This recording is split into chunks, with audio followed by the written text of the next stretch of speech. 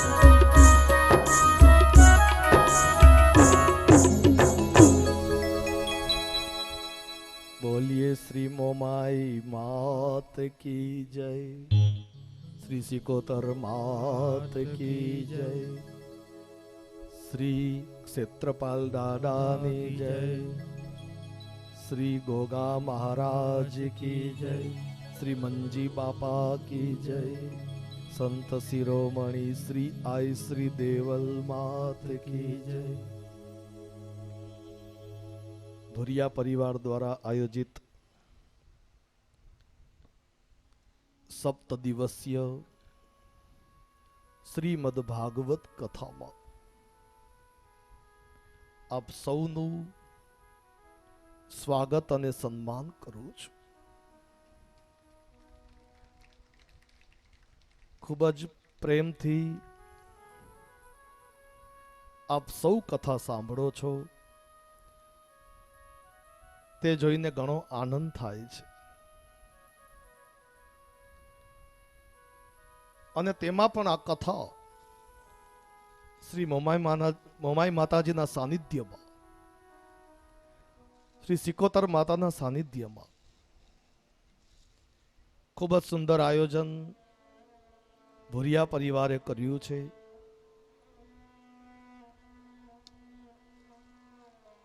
આ મહોત્સવમાં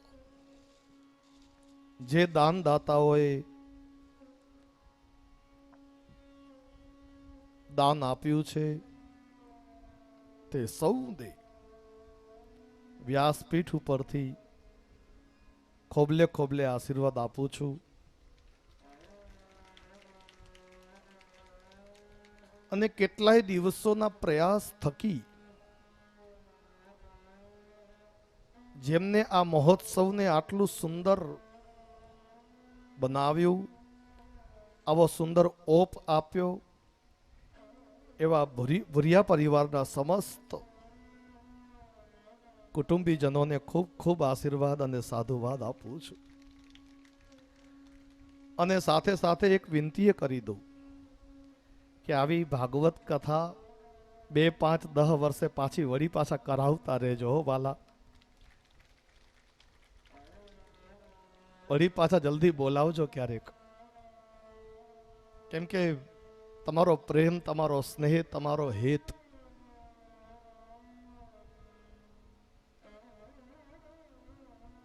ક્યારેય ભૂલાય નહીં એવો છે.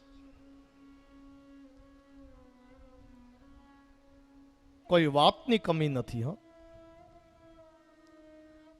આટલું સુંદર આયોજન અને તેમાં આ વૈશાખ મહિનામાં ખરેખર લોકોને એમ થાય કે વૈશાખ મહિનામાં તડકાની અંદર કેવી રીતે કથા થશે, પણ અહીં કુલરની વ્યવસ્થા એટલી બધી સુંદર કરવામાં આવી છે કે એર કન્ડિશન આપણો મંડપ બની ગયો છે. માટે એક વખત મંડપ માટે, એર કન્ડિશન માટે અને ભુરિયા પરિવારના આયોજન માટે તાળીઓનો વરસાદ કરો. આખો મંડપ એસી બની ગયો છે, ઠંડો પવન આવે.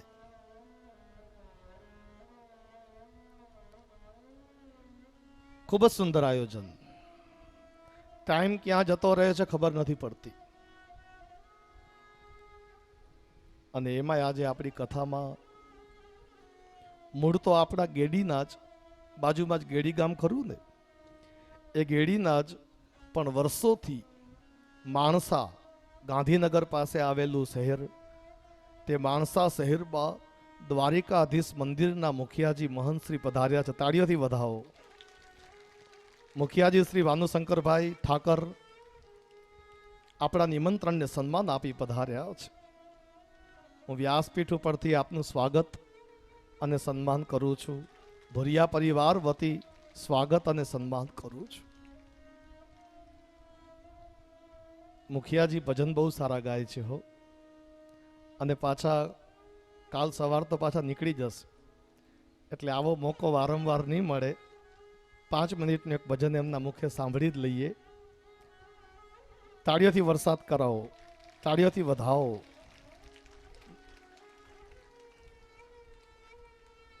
પછી કથામાં પ્રવેશ થઈ જશે. ઓકે, મુખિયાજી કહે પછી સંભળાવીશ, કોઈ વાંધો નહીં, નો પ્રોબ્લેમ. તો બોલો શ્રી મોમાઈ માત કી જય.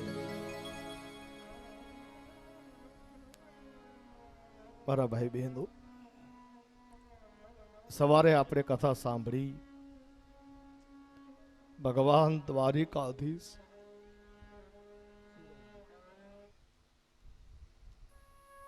દ્વારિકા પધાર્યા. ભગવાનનું દિવ્ય સ્વાગત થયું. ભગવાનની સાથે અર્જુનજી પધાર્યા છે.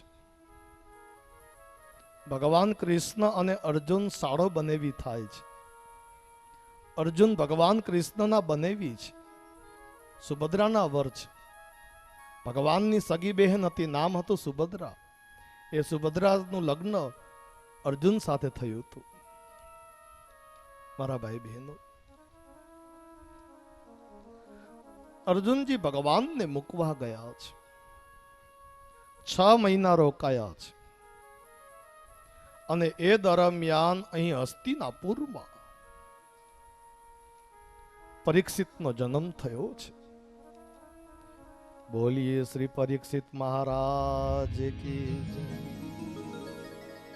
પરીક્ષિત રાજાનો જન્મ થયો એટલે દૈવજ્ઞ અને વૈદજ્ઞ 2 પ્રકારના ઋષિ મુનિઓ આવ્યા છે. ઋષિ મુનિઓએ રાજા પરીક્ષિતનું ભવિષ્ય ભાંખ્યું છે. પાર્થ પ્રજાવિતા સાક્ષાત ઇક્ષ્વાકુરિવ માનવઃ ધૃત્યા બલિ સમઃ સામ્યે પ્રસાદે ગિરિશોપમ.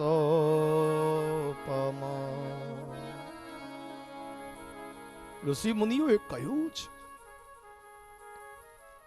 એ રાજા યુધિષ્ઠિર, તમારો પૌત્ર ઇક્ષ્વાકુ રાજા સમાન થશે. ઇક્ષ્વાકુ વંશના રાજાઓ સમાન મહાન થશે. ધૃત્યા બલિ સમઃ, બલિરાજા જેવો દાનવીર થશે. આ જગતની અંદર બલિરાજા જેવું કોઈ દાન આપી નથી શક્યું. આ બલિ જેવન જેવો રાજા થશે, દાનવીર. આશ્રય સર્વભૂતાનામ યથા દેવો રમાપતિ. આશ્રય આપવામાં બધાને ભગવાન રમાપતિ વિષ્ણુ જેવો થશે. બધાનો આશરો આ બનશે. પ્રસાદે ગિરિશોપમઃ, કૃપા કરવામાં શંકર ભગવાન જેવો થશે. દયાળુ, શંકર ભગવાન જેટલું દયાળુ બીજું કોઈ થયું નથી. જગત માટે જેને ઝેર પી લીધું હતું હો. શંકર ભગવાનની વિશેષતા એ કે આખા સંસારનું હિત થતું હતું માટે શંકર ભગવાને ઝેર પણ પી લીધું. આવો દયાળુ સ્વભાવ શંકર ભગવાન. પ્રહલાદ ઇવ સદગ્રહ, પ્રહલાદજી જેવો દાનવીર થશે.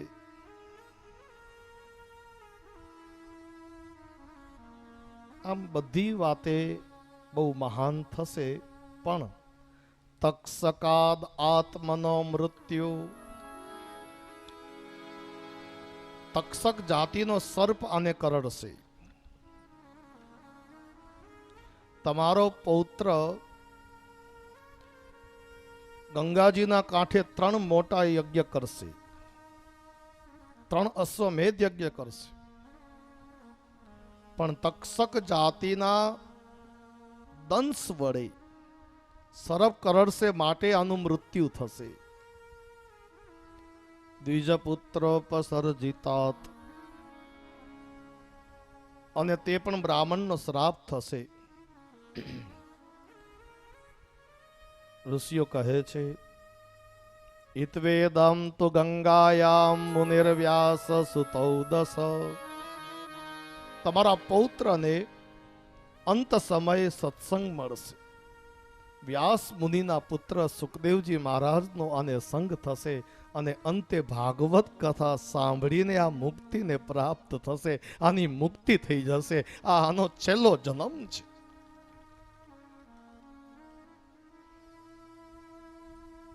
પરીક્ષિત રાજાનો આ બાજુ જન્મ થયો અને આ બાજુ દ્વારિકાની અંદર ભગવાન દ્વારિકાધીશે લીલા સમેટી લીધી. ભગવાન દ્વારિકાધીશ સ્વધામ પધાર્યા. મારા ભાઈ બહેનો, યુધિષ્ઠિર મહારાજને હસ્તિનાપુરમાં અપશુકન દેખાવા માંડ્યા છે. 3 મોટા અપશુકન છે. એક, ગાયની આંખમાં અશ્રુ દેખાય તો એ સારું ન કહેવાય. ગાય રડે ને એ સારું નહીં.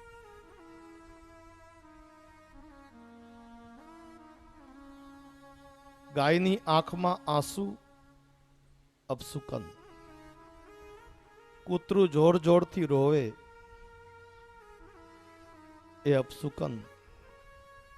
અને ત્રીજું, ભગવાનના મંદિરમાં જઈએ અને ભગવાનની મૂર્તિ નિસ્તેજ દેખાય, તેજ વગરની દેખાય.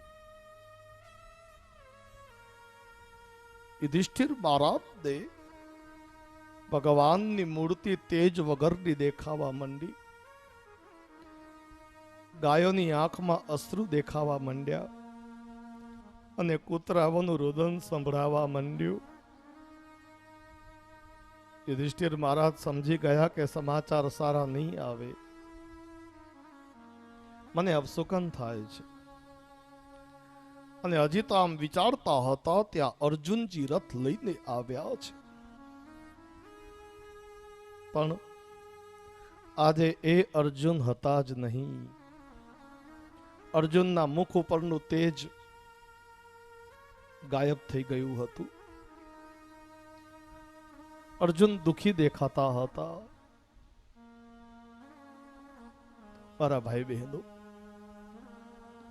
યુધિષ્ઠિર મહારાજે પ્રશ્ન કર્યો કે અર્જુન, તારા મુખ ઉપર આટલી ઉદાસી કેમ છે? શું થયું? અર્જુનજીએ સમાચાર આપ્યા કે મોટા ભાઈ, વંચિતો હમ મહારાજ, વંચિતો હમ મહારાજ. કૃષ્ણ મને વંચિત કરીને જતા રહ્યા છે. એ મહારાજ, ભગવાન કૃષ્ણ આપણને સૌને મૂકીને જતા રહ્યા છે. આ સમાચાર વિદુરજીને મળ્યા. વિદુરજી ધૃતરાષ્ટ્ર પાસે ગયા. આ સમાચાર ધૃતરાષ્ટ્ર અને ગાંધારીને આપ્યા. ત્યારે કુંતાજી પણ ત્યાં આવ્યા અને આ ચારેય, વિદુરજી, ધૃતરાષ્ટ્ર, ગાંધારી અને કુંતાજી, કોઈને કહ્યા વગર સવારે 4 વાગે હસ્તિનાપુરને હંમેશા માટે મૂકીને જતા રહ્યા છે. વનમાં જઈને તપ કરશું. યુધિષ્ઠિરનો પ્રેમ એટલો બધો હતો કે જો કહેશું તો જવા નહીં દે. કૃષ્ણ સદામ પધાર્યા એ પછી આ ચારેય મહાપુરુષો જીવી નથી શક્યા. ચારેય મહાપુરુષો જતા રહ્યા. મારા ભાઈ બહેનો, પાંચેય પાંડવોએ પણ નક્કી કર્યું હવે આપણે નથી જીવવું. કોના માટે જીવશું? કોના આધારે જીવશું? હવે આપણી લાજ કોણ રાખશે? હવે આપણા કુટુંબની આબરૂ કોણ બચાવશે? નથી જીવ. યુધિષ્ઠિર મહારાજે અર્જુનને કહ્યું, અર્જુન, હવે રાજ આસને નહીં બેસી શકાય. કૃષ્ણ આપણને મૂકીને જતા રહ્યા છે ભાઈ. નહીં જીવી શકાય, નહીં જીવી શકાય. અર્જુનજી અનુમોદન આપ્યું કે મોટા ભાઈ ચાલો તો આપણે પણ જતા રહીએ. મારા ભાઈ બહેનો, મહાભારતનું યુદ્ધ કરીને માંડ રાજગાદી મળી હતી હો.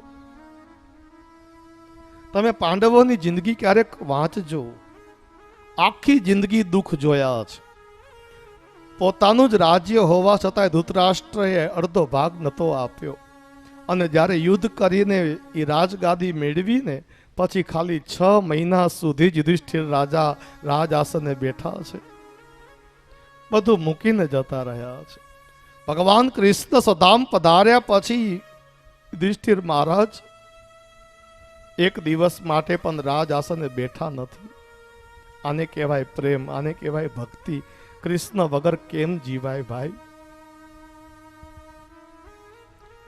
પોતાના પૌત્ર પરીક્ષિત રાજાને રાજ આસને બેસાડી પાંચેય પાંડવો અને સઠ્ઠા દ્રૌપદી હિમાલય તરફ ગયા છે. ઉત્તર દિશામાં હિમાલય પર્વત પાસે ગયા અને હિમાલયમાં હાટકેશ્વર મહાદેવની પૂજા કરી. હિમાલયના એ બરફમાં પોતાના શરીરને ગાળી નાખ્યા છે. એક યુધિષ્ઠિર મહારાજ સદેહે સ્વર્ગે પહોંચ્યા. બાકી ચારેય પાંડવો અર્જુન, ભીમ, નકુલ અને સહદેવ અને 5મા દ્રૌપદી તેમના શરીર બરફમાં ઓગળી ગયા છે.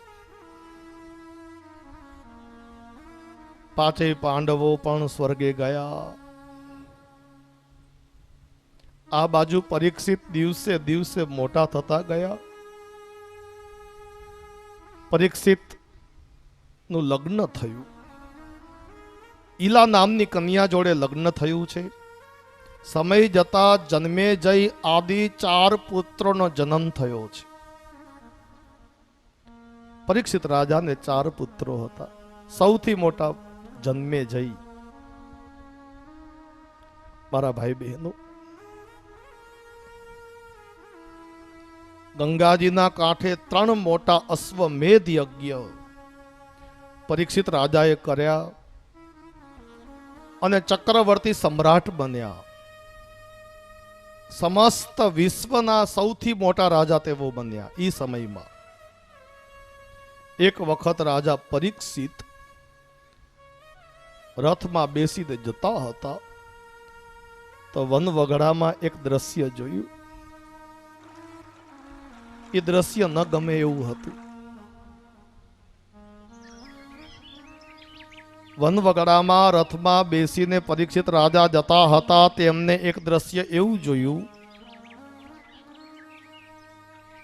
કે એક કાળો પુરુષ જેને રાજાનો વેશ ધારણ કર્યો હતો, તેને કપડાં તો કાળા પહેર્યા હતા પણ રાજાનો મુગટ, રાજાના બાજુબંધ કુંડલ કવચ ધારણ કર્યા હતા અને તે ખેતી કરતો હતો.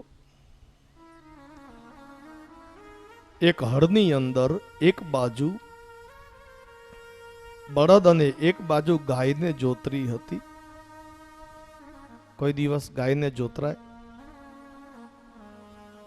પણ છતાંય તે કાળા પુરુષે ગાયને જોતરી હતી અને બાજુમાં જે બળદ બાંધ્યો તો તેના 3 પગ તેને કાપી નાખ્યા હતા. બળદ બચારો એક જ પગ ઉપર ઊભો છે, લોહી લુવાણ હાલત છે. બળદ પીડાથી કણસી રહ્યો છે. બળદની આ દશા જોઈને ગાય રોતી હતી. આ બધું જોઈને પરીક્ષિત રાજાથી સહન ન થયું. પરીક્ષિત રાજા રથમાંથી નીચે ઉતર્યા, તલવાર મ્યાનમાંથી બહાર કાઢી અને કાળા પુરુષને કહે કે હું તારો વધ કરી નાખીશ. તારી આટલી હિંમત કે મારા રાજ્યની અંદર તું બળદના આમ 3 પગ કાપી નાખે? એક નિર્દોષ બળદની આવી હાલત તે કરી, અને તારા લીધે જ આ ગાય રોવે છે. તને હું જીવા નહીં દઉં. હું રાજા છું, ચક્રવર્તી રાજા પરીક્ષિત છું. એટલે એ કાળો પુરુષ સમજી ગયો કે આ રાજાને હું નહીં પહોંચી શકું. આ તો ચક્રવર્તી સમ્રાટ છે. એટલે એ કાળા પુરુષે રાજા પરીક્ષિતના પગ પકડી લીધા કે આપ તો રાજા છો, હું શરણે આવ્યો છું, અને શરણે આવેલાને તમે મારી ન શકો. આપ ક્ષત્રિય છો. ક્ષત્રિયનો ધર્મ છે, કોઈ શરણે આવે પછી ક્ષત્રિય મારે નહીં, મારી ન શકે.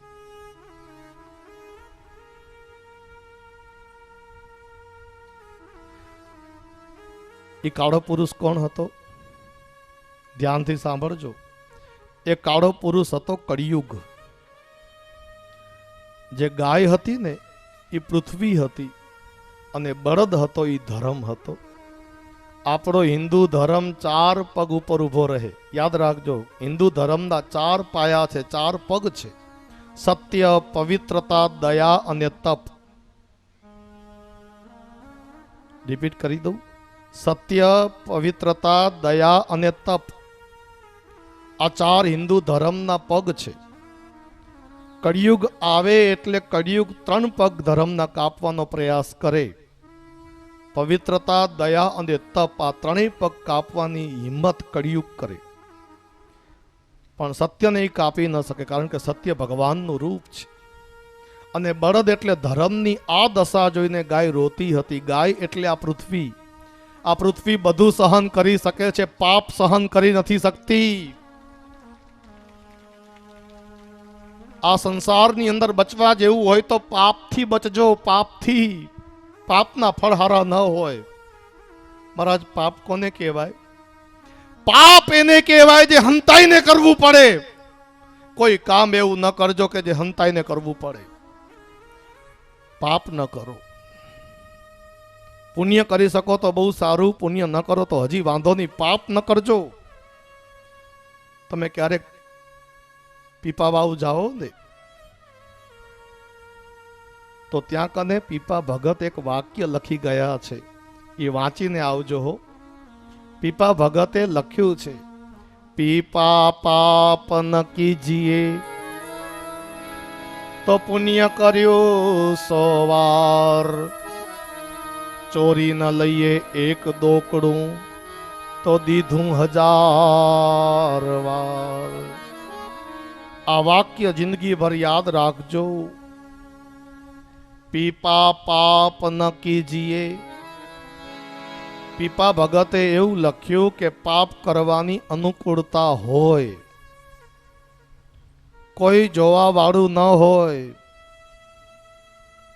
અને સતાય જે માણસ પાપ કરતા અટકી જાય તેને 100 વખત પુણ્ય કરવા સમાન સારું કામ આજે કર્યું છે. પીપા પાપ ન કીજીએ તો પુણ્ય કર્યું 100 વાર. ચોરી ન લઈએ એક દોકડું, કોકના લાખો રૂપિયા પડ્યા હોય અને એમાંથી કદાચ ચોરી કરી લઈએ ને તો કોઈને ખબર પણ નથી પડે એમ. ઈ વખતે જે માણસ અટકી જાય કે ના ના ચોરી અમારું કામ નહીં, આજ સુધી મારા ખાનદાનમાં કોઈ ચોરી નથી કરી, ના ચોરી ન કરી શકું. ચોરી કરવાની પૂરી અનુકૂળતા હોય છતાંય જે માણસ ચોરી કરતા અટકી જાય ને, ચોરી ન લઈએ એક દોકડું તો દીધું 1000 વાર. ચોરી કરવાની અનુકૂળતા હોય છતાંય જે માણસ ચોરી ન કરે એને 1000 વખત દાન દીધા સમાન સારું કામ કર્યું છે. અર્થ એ થયો કે દાન કરો તો બહુ સારું, પણ કમસે કમ ચોરી ક્યારેય ન કરજો. પુણ્ય કરો તો ઘણું સારું, ન કરી શકો તો વાંધો નહીં, પાપ ન કરજો. રાજા પરીક્ષિતના પગ તેને પકડી લીધા છે. રાજા પરીક્ષિતને કહ્યું, આપ મને જગ્યા આપો, હું શરણે આવ્યો છું માટે આપ મને મારી નહીં શકો, મને જગ્યા આપો. અને તે વખતે રાજા પરીક્ષિતે કળિયુગને જગ્યા આપી છે. કુલ 8 જગ્યા આપી છે. એક વાત યાદ રાખજો, કળિયુગ બધી જગ્યાએ નથી. ઘણી વાર આપણે કહીએ કે કળિયુગ ચાલે છે, કળિયુગ ચાલે છે. વાત સાચી છે, કળિયુગ ચાલે જ છે.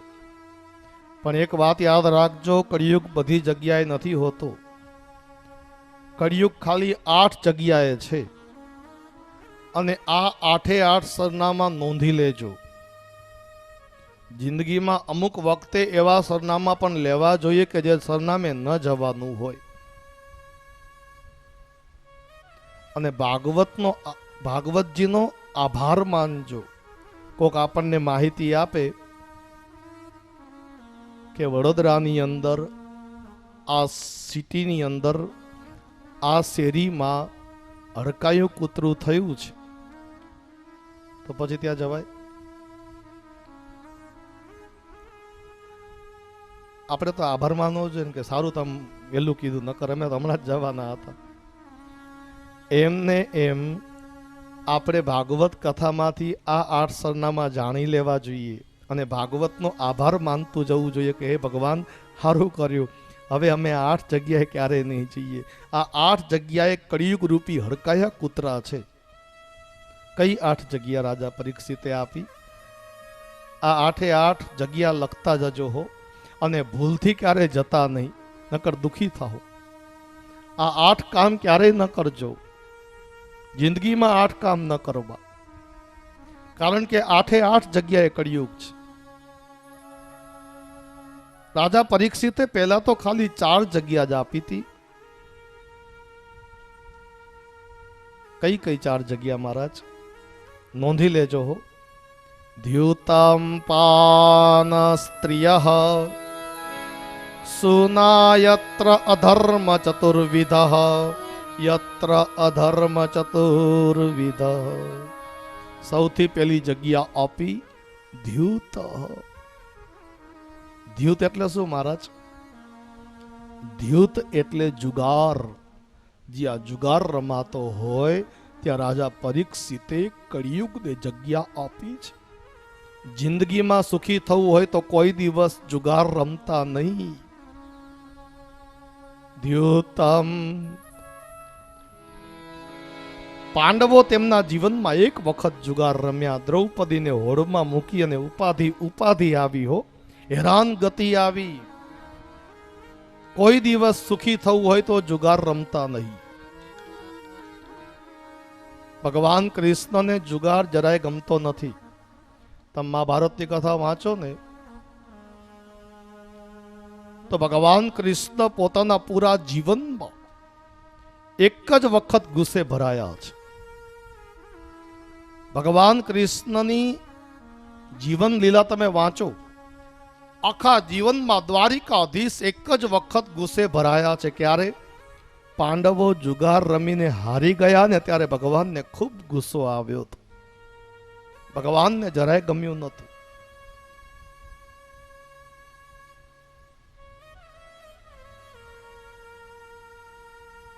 અને આપણે ભગવાન કૃષ્ણના જન્મ દિવસે જ, જન્માષ્ટમીના દિવસે જ આખો શ્રાવણ મહિનો ઘણા રમતા હોય. ઘણા પાછા ગરબા ને ગરબા રમતા હોય આડોશી પાડોશી ભેગા થઈને. ના, ક્યારેય પણ જુગાર ન રમજો, દુખી થશો. એવું કામ ન કરો જે શાસ્ત્રમાં મનાઈ લખી હોય. ભાગવતજીમાં લખ્યું, સૌથી પહેલી જગ્યા આપી જુગાર રમાતો હોય ત્યાં તું રહે છે. દ્યુતમ પાન,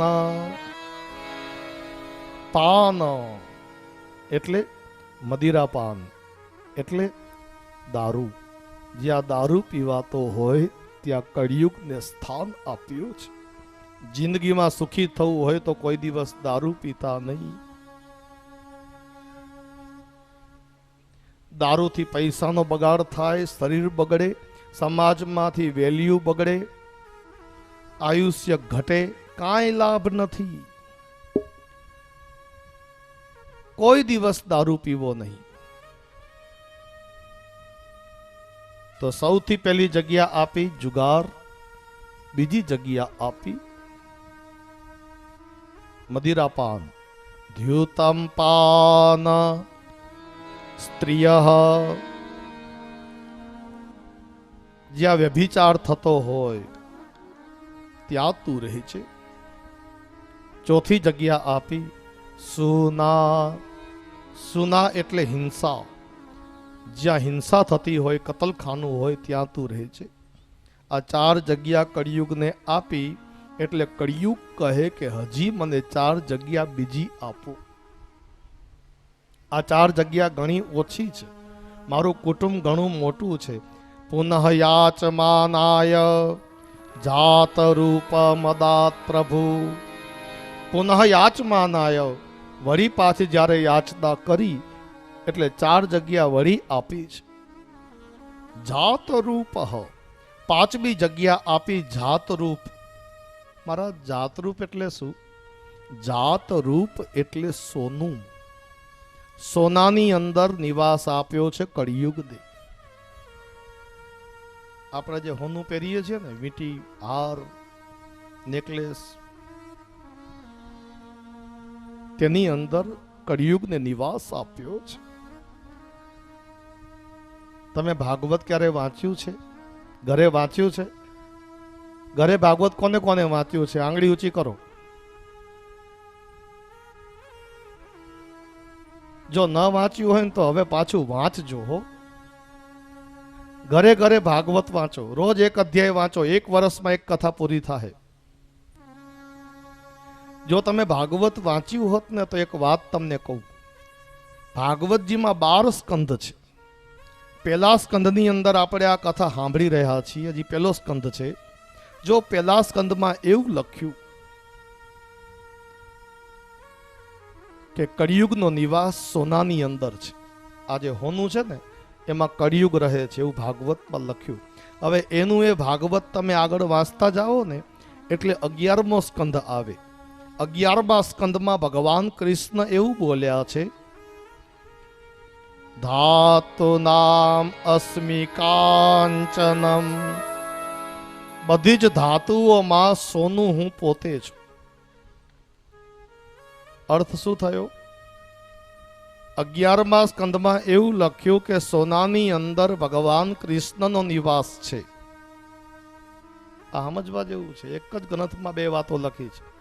પહેલા સ્કંદમાં લખ્યું કે સોનાની અંદર કળિયુગ રહે છે. 11મા સ્કંદમાં લખ્યું કે સોનાની અંદર કૃષ્ણ રહે છે. હવે સમજવું શું? એટલે જ ભાગવત કથા ઘરે વાંચવાથી સમજાય એવી સીધી સાદી કથા નથી, બહુ અઘરી કથા છે. હવે તમે શું અર્થ કરશો?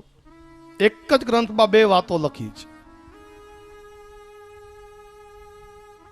એનો અર્થ આપણને સંતોએ સમજાવ્યો છે. સંતોએ એવું કીધું છે કે જો મહેનત અને નીતિનું ધન કમાઈને તમે સોનું જો ખરીદવા જશો ને તો ભગવાન દ્વારિકાધીશ કૃષ્ણ અંદર બેસીને તમારા ઘરે આવશે. પણ અનીતિ, અધર્મ અને હરામનો પૈસો ભેગો કર્યો અને એનાથી સોનું ખરીદ્યું તો તેની અંદર કળિયુગ બેસીને આવશે.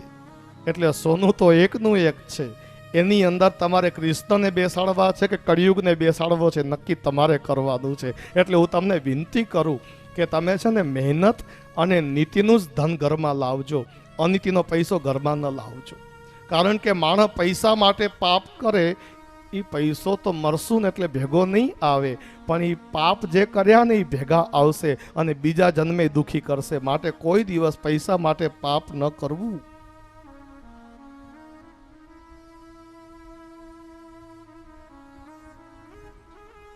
શાસ્ત્રમાં લખ્યું છે, યાન્તિ ન્યાય પ્રવૃત્તસ્ય. શાસ્ત્રમાં લખ્યું છે, ન્યાયોપાર્જિતમ દ્રવ્યમ અન્યાયોપાર્જિતમ દ્રવ્યમ 10 વર્ષાનિ તિષ્ઠતિ પ્રાપ્તે ચૈકાદશે વર્ષે સમૂલંચ વિનશ્યતિ. આ શ્લોક જરાક યાદ રાખવા જેવો છે. આ શ્લોક ભૂલતા નહીં હો. આ શ્લોકમાં ઋષિ એવું કીધું છે, અન્યાયોપાર્જિતમ દ્રવ્યમ. આપણે જો અન્યાય કરીને ધન કમાશું, ખોટું કરીને ધન કમાશું, અનીતિનો પૈસો ઘરમાં લાવશું તો 10 વર્ષાનિ તિષ્ઠતિ, તો એ પૈસો ફક્ત 10 વર્ષ સુધી જ આપણા ઘરે રહેશે. પ્રાપ્તે ચૈકાદશે વર્ષે, જેવું 11મું વર્ષ બેસશે, સમૂલંચ વિનશ્યતિ, એ પૈસો મૂળ સાથે નષ્ટ થઈ જશે. આ શ્લોક સમજવા જેવો છે. એટલે એવું કે તમે 10 વર્ષ મહેનત કરીને પૈસો કમાવો અને 10 વર્ષમાં મહેનત કરીને 20 લાખ રૂપિયા તમે કમાયા હો. યાદ રાખજો હો, મહેનત કરીને 10 વર્ષમાં તમે 20 લાખ રૂપિયા ભેગા કર્યા હોય અને પછીના 10 વર્ષ ખોટું કરીને 10 લાખ રૂપિયા કમાવો. સાંભળજો, પેલા 10 વર્ષના જે 20 લાખ રૂપિયા હતા ને, એ સાથે આ 10 લાખ લઈ જાહે.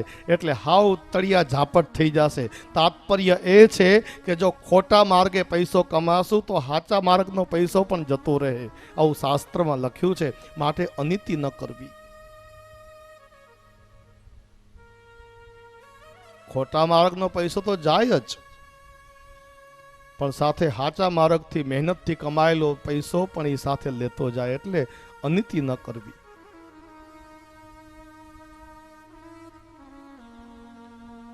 સૌથી પહેલી જગ્યા રાજા પરીક્ષિતે આપી જુગાર, બીજી જગ્યા આપી મદિરાપાન, ત્રીજી જગ્યા આપી વ્યભિચાર, ચોથી જગ્યા આપી હિંસા, પાંચમી જગ્યા આપી સોનું. સોનાની અંદર કળિયુગ તું રહેજે. દ્યુતમ પાન સ્ત્રિય સુના યત્ર અધર્મ ચતુર્વિધ પુનઃ યાચમાનાય જાત રૂપ મદાત પ્રભુ. 6ઠી જગ્યા આપી તતોનૃતમ. જ્યાં અનૃત હોય ત્યાં તું રહેજે. અનૃત એટલે શું મહારાજ? જ્યાં જૂઠું બોલાતું હોય ત્યાં તું રહેજે. ક્યારે ખોટું ન બોલવું. આજકાલ માણસ બહુ ખોટું બોલે છે, વાતે વાતે ખોટું બોલે છે. ગયો હોય રાપર અને કહે ભૂજ ગયો છું. ના, ખોટું નહીં બોલવાનું. તતોનૃતમ મદમ ચૈવ, સાતમી જગ્યા આપી મદ, જ્યાં પાવર હોય, અહંકાર હોય, ત્યાં હે કળિયુગ તું રહે છે. અને આઠમી જગ્યા આપી રજો વૈરંચ પંચમમ, જ્યાં વેર હોય ને ત્યાં તું રહેજે. એટલે કોઈથી વેર કરજો નહીં હો. હું તો એક વિનંતી કરતો જઉં તમને, કોઈથી વેર થઈ ગયું હોય ને તો આ કથા વિરામ થાય ને પછી એના ઘરે જાજો. જેનાથી વેર થયું હોય એના ઘરે જજો અને એમને કહેજો કે તમને એવું લાગતું હોય કે મારી ભૂલ હતી તો બસ મારી ભૂલ હતી, આમ કહીને હાથ જોડજો, એને ભેટી પડજો. કોઈથી વેર ન રાખજો ભાઈ. આ સંસારમાં કોઈથી વેર કરવા જેવું નથી. જ્યાં વેર હોય ત્યાં કળિયુગ છે. આ 8 જગ્યા રાજા પરીક્ષિતે કળિયુગ દે આપી. એટલે કળિયુગને આ 8 સ્થાનમાં જ રહેવાની છૂટ આપી છે, અધિકાર આપ્યા છે. આ 8 જ જગ્યાએ કળિયુગ છે. હવે સામે ચાલીને આપણે આ 8 જગ્યાએ જઈએ તો એમાં કોનો વાંક? જો આપણને ધર્મશાસ્ત્ર બતાવે છે કે આ 8 જગ્યાએ જશો તો દુઃખી થશો, છતાંય આપણે જઈએ તો કોનો વાંક? આપણો.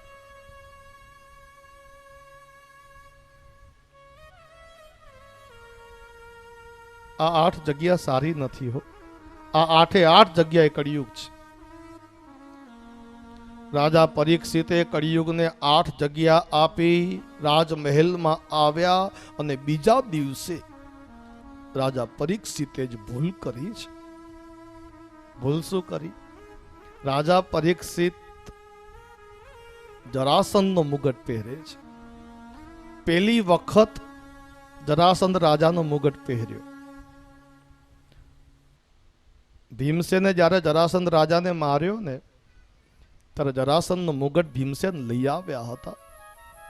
એટલે દાદાનો મુગટ, દાદા જે મુગટ લઈ આવ્યા હતા ભીમસેન, એ મુગટ આજે પરીક્ષિતે પહેર્યો હતો. એ મુગટ જરાસંધ રાજાનો. જેની તેની વસ્તુ પહેરવી નહીં, બુદ્ધિ બગડી જાય. જેનું તેનું એઠું ખાવું નહીં. હા, ગુરુ બ્રાહ્મણની વાત અલગ છે, સંતોની વાત અલગ છે, બાકી કોઈનું એઠું ખાતા નહીં, બુદ્ધિ બગડી જાય. અને જ્યાં સુધી આ બુદ્ધિ બરાબર હાલે છે ને ત્યાં સુધી જ બધું બરાબર છે. બુદ્ધિ બગડે એટલે સાહેબ બધું બગડે. એટલે બુદ્ધિને બગડવા ન દેજો હો, આ વિનંતી કરું છું. અને બુદ્ધિ ન બગડે ને એના માટે શું કરાય ખબર છે? બુદ્ધિ ભગવાનને સોંપી દો કે હે ભગવાન, મારી બુદ્ધિ બગડે નહીં એટલું ધ્યાન તમે રાખજો.